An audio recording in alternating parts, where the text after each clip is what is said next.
வேலவனை பூஜித்தால் நோய் நொடி மட்டுமல்ல, செல்வ வளமும் பெருக்குவார் என்பது ஆன்றோரின் நம்பிக்கை. அந்த வகையில் சித்தர்கள் பூமியான பழனியின் ஆச்சரியம் மற்றும் அதிசயம் அங்கு நிறுவப்பட்டிருக்கும் சிலையே. அப்படிப்பட்ட அற்புதச் சிலையை பிரதிஷ்டை செய்ததோடு மட்டுமல்லாமல் அதை செயல்பட வைக்கப் போகர் தன் ஜீவ மற்றும் ஆத்ம சக்தியை அதற்குள் பிரதிஷ்டை செய்தார். ஒரு நாள், 2 நாள் அல்ல, 200 வருடங்கள் அந்த மாபெரும் தவத்தை செய்து நிறைவேற்றினார். ஒரு துளியும் அளவு தப்பாத துல்லியம் என்பது அந்த சிலையின் நிர்மாணத்தில் உள்ளது. 18 சித்தர்களின் திறன்களும் அதில் அடங்கியிருந்தது. இந்த உலகின் பெரும் பகுதி அழிவு என்பது இந்த சிலையினால் காப்பாற்றும் அளவிற்கு அந்த சிலையானது அமைக்கப்பட்டது. இந்த சிலை என்ன செய்யும் என்று கேட்டால் ஆச்சரியம் கொள்வீர்கள். நாம் சூப்பர் மார்க்கெட் போன்ற பகுதிகளுக்கு சென்றோமேயானால் கவனித்திருப்போம். ஒரு பொருளை வாங்கியவுடன் அதை பணம் செலுத்தும் இடத்திற்கு கொண்டு சென்று அதை காட்டினால் அதில் உள்ள மின்னணு குறியீட்டை அந்த சிஸ்டம் படித்து பார்த்த உடனே அது தொடர்பான அனைத்து விதமான தகவல்களையும் வெளியே கொண்டு வந்துவிடும். அந்த நுணுக்கம்தான் இந்த சிலையிலும் பயன்படுத்தப்பட்டுள்ளது. இந்த சிலையின் முன்பாக யார் சென்றாலும் அது உடனே அவர்களின் எண்ண அலைகளை படித்துவிடும். அதை அப்படியே திருப்பி பல மடங்காக தந்துவிடும். அதை தவிர அதற்கு வேறு எதுவும் தெரியாது. நாம் அந்த சிலையின் முன்பாக சென்று கடந்துவிட்ட அந்த நொடியே நாம் மாறியிருப்போம். அந்த மாற்றத்தை மட்டும் நாம் புரிந்திருக்கவே மாட்டோம். இன்னும் சொல்வதானால், அதை நாம் தான் புரிந்து கொள்ளாமல், அதை பயன்படுத்த தெரியாமல், விழிப்புணர்வு தன்மை இல்லாத காரணத்தால் வாழ்வில் உடல் மற்றும் மனநோயால் அவதிப்பட்டு வருகிறோம். செவ்வாயின் கதிரை உள்வாங்கும் மைக்ரோ ரிசீவரான இந்த சிலை மட்டும் இந்த பூமியில் நிறுவப்படவில்லை எனில் இந்த பூமி இருந்திருக்காது. உலகமெங்கும் தன்னுடைய ஆன்மீக ஆய்வுகள் அனைத்திலும் வெற்றி கண்ட போகர் பெருமான் மக்களுக்கு ஏதாவது செய்ய வேண்டும் என்று எண்ணி பூமி மற்றும் இரத்தம் சம்பந்தப்பட்ட கிரகமான செவ்வாயின் கதிர்வீச்சு இந்த பூமிக்கு சீராக கிடைத்தால் இந்த பூமிக்கு சுபிட்சம் கிடைக்கும் என்று எண்ணினார். அதன் விளைவாகத்தான் தண்டாயுதபாணி சிலையை நிர்மாணித்துள்ளார். இந்த பூமியில் நடக்கும் இயற்கை மாற்றங்கள், போர் மற்றும் உடல் ஆரோக்கியம் என்பது செவ்வாயின் கதிர்வீச்சை பொறுத்தே அமைகிறது. ஏனெனில் செவ்வாய்தான் அதற்கு அதிகாரி போல். அதனால்தான் அதனை சீர் செய்வதன் மூலம் பூமிக்கு நன்மைகள் செய்ய முடியும் என எண்ணினார்.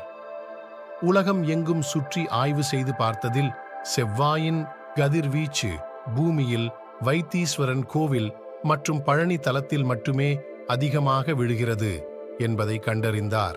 இந்த 2 தலத்திலும் பழனி மலையின் மேல் பகுதியில் மட்டும் சுமார் 95% மேலாக விழுவதை கண்டுணர்ந்தார். அதன் பின்னர் தான் அனைத்து சித்தர் பெருமக்களையும் கூட்டி செவ்வாயின் கதிர்வீச்சை செம்மைப்படுத்த என்ன செய்யலாம் என் ஆலோசனை செய்தார். அந்த ஆராய்ச்சியின் முடிவில்தான் இந்த யோசனை அவர்களுக்கு உதித்தது. பாஷாணங்கள் மொத்தம் 64. இதில் இயற்கையாக 32, செயற்கையாக 32 பூமியில் கிடைக்கிறது. அதில் அவர்கள் எடுத்ததோ வெறும் 9 மட்டுமே. அந்த 9லும் 4448 மூலிகைகளின் சாரம் அடங்கியுள்ளது. இந்த 9 வகையான பாஷாணங்கள் தனித்தன்மைகள் ஆராயப்பட்டன. ஒவ்வொரு பாசனத்தில் அளவுகள் தீர்மானிக்கப்பட்டன. செய்யப்போகும் முறைகள் தீர்மானிக்கப்பட்டன. இத்தனை விதமான மாபெரும் ஆய்வுகளுக்கு பின்னரே அந்த சிலை நிர்மாணம் செய்யப்பட்டது. 9 பாஷாணங்களும் அதன் விகிதாச்சாரப்படி கலக்கும்போது அது செவ்வாயின் கதிர்வீச்சை அப்படியே உள்வாங்கும் திறனை பெருமளவிற்கு செய்யப்பட்டது. சிலை மொத்தம் 3 அடுக்குகளை கொண்டு செய்யப்பட்டுள்ளது.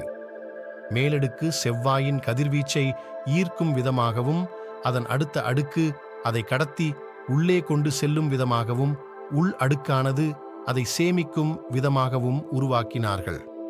மேலும் அதிசயமாக அது கதிர்வீச்சின் தன்மையை சீர்படுத்தி வெளியேற்றவும் செய்தது. இதன் அடிப்படை தத்துவம் எளிதாக சொல்வதானால், செல்போன் டவர் அது எவ்வாறு வெளியிலிருந்து அலைகளை பெற்று நமக்கு கிடைக்க செய்கிறதோ அந்த சூத்திரம்தான். தான் கற்றுணர்ந்த வித்தைகளை மொத்தம் தன் குருவிற்கு பெருமை சேர்க்கும் விதமாக இந்த சிலை செய்வதற்காக போகர் பயன்படுத்தினார் என்று சொன்னாலும் மிகையாகாது. சிலை செய்து முடித்த பின்னர் தன்னுடைய ஜீவ சக்தியை கொண்டு பிராண பிரதிஷ்டையும் செய்தார். தற்போது அந்த சிலை 100% செவ்வாயின் கதிர்வீச்சை உள்வாங்கும் கருவி ஆகவே மாறிவிட்டது. ஒழுங்கில்லாமல் வரும் கதிரலைகளை ஒழுங்குபடுத்தி வெளியேற்ற ஆரம்பித்தது. போகர் சாதனையும் நிறைவேறியது. ஒரு ஆச்சரியமான உண்மை என்னவெனில், இந்த தண்டாயுதபாணி சிலை ஒன்றுதான் இந்த உலகிற்கே பாதுகாவல். இந்த சிலை அமையாமல் போயிருந்தால் இந்த பூமி என்றோ தன்னுடைய அழிவை சந்தித்திருக்கும். பழனி முருகன் விக்கிரகத்திற்கு நல்லெண்ணெய், பஞ்சாமிர்தம், சந்தனம், விபூதி ஆகிய 4 விதமான அபிஷேக பொருட்கள் மட்டும் உபயோகிக்கப்படுகிறது. மார்கழி மாதத்தில் மட்டும் பன்னீர் உபயோகப்படுத்தப்படுகிறது.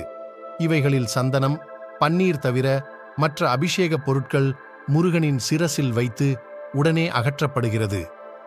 முடி முதல் அடிவரை அபிஷேகம் என்கிற முழு அபிஷேகம் சந்தனத்துக்கும் பன்னீரும் மட்டும்தான். இதில் சிரசு விபூதி என்பது சித்தர் உத்தரவால் பக்தர்களுக்கு வழங்கப்படுகிற ஒரு பிரசாதம். அது கிடைப்பது மிக புண்ணியம். ஒரு நாளைக்கு 6 முறை தண்டாயுதபாணிக்கு அபிஷேகம் அலங்காரம் செய்யப்படுகிறது. இது 5 முதல் 7 நிமிடத்துக்குள் முடிந்துவிடும். அபிஷேகம் முடிந்து அலங்காரம் செய்துவிட்டால் பின்னர் அடுத்த அபிஷேகம் வரை மாலை சாற்றுவதோ பூக்களால் அர்ச்சனை செய்வதோ கிடையாது. இரவில் முருகனின் மார்பில் மட்டும் வட்ட வடிவில் சந்தனக் காப்பு சார்த்தப்படுகிறது. விக்கிரகத்தின் புருவங்களுக்கிடையில் ஒரு பொட்டு அளவுக்கு சந்தனம் வைக்கப்படும்.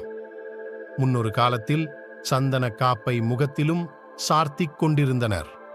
பின்னாளில் இந்த முறை மாற்றப்பட்டது.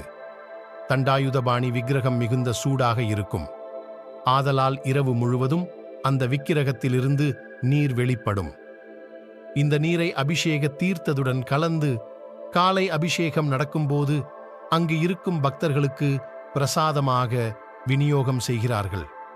முருகன் மேற்கு திசை நோக்கி அருள் புரியும் வண்ணம் உள்ளதால் மலைநாடு என்று புகழப்படும் கேரளா மிகுந்த செழிப்படைவதாகு கேரள மக்களின் நம்பிக்கை. எனவே கேரள நாட்டில் உள்ளவர்களுக்கு பழனி முருகன் குல தெய்வமாக விளங்குகிறார். சித்தர்களால் கட்டப்பட்ட இத்திருக்கோயிலில் சித்தர்களின் சித்து வேலை இன்றும் நிகழ்வதாக நம்பப்படுகிறது. ஒரு சில பக்தர்களுக்கு நேரடியான அனுபவமும் உள்ளதால் இத்திருக்கோயிலில் சித்தர்களின் ஆட்சி இன்றும் உள்ளதாக கூறப்படுகிறது. தண்டாயுதபாணி சிலைக்கு இடது பக்கத்தில் ஒரு சின்ன மரகத லிங்கம் உள்ளது. இந்த மரகத லிங்கம் இருள் சூழ்ந்து எந்தவித ஒளியும் இல்லாமல் இருப்பதால் அவரை தரிசிக்க வலது பக்கமாக சென்று தீபம் காட்டும்போது மட்டுமே அந்த லிங்கத்தை தரிசிக்க முடியும். பழனியில் 2 மரகத லிங்கம் உள்ளது.